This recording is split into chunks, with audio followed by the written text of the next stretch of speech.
Coffee খেতে কার না ভালো লাগে। অনেকের তো কফি ছাড়া দিনই শুরু হয় না।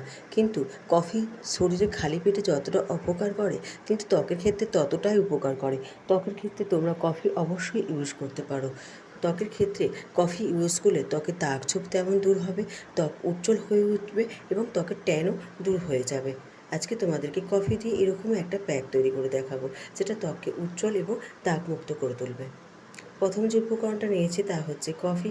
কফি কী উপকার করে সেটা তোমাদেরকে বললাম।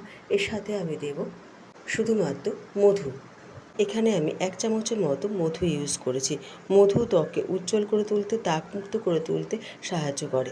মধু ত্বককে ময়েশ্চারাইজ করে, ত্বকের শুষ্কতা দূর করে। এ দুটো উপকরণ খুব ভালো করে মিশিয়ে নিলাম।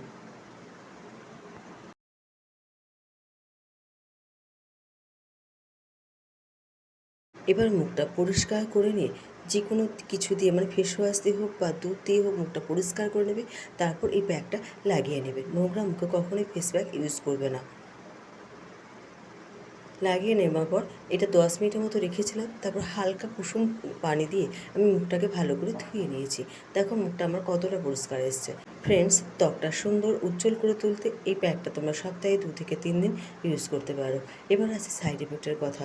অনেকের ক্ষেত্রে মধু ত্বকে শ্যুট করে না, সেক্ষেত্রে অবশ্যই তোমরা প্যাচ টেস্ট করে নিও। তাছাড়া প্রত্যেকের ত্বকের আলাদা ধরন হয়, তাই কোনো কিছু ত্বকে ইউজ করবার আগে প্যাচ টেস্ট করে তবে ইউজ করো। ভিডিওটা কেমন লেগেছে প্লিজ জানিও। আর এই ধরনের ভিডিওটা পেতে গেলে অবশ্যই আমার চ্যানেলটিকে সাবস্ক্রাইব করে দিও, ভিডিওটা লাইক এবং শেয়ার করে দিও।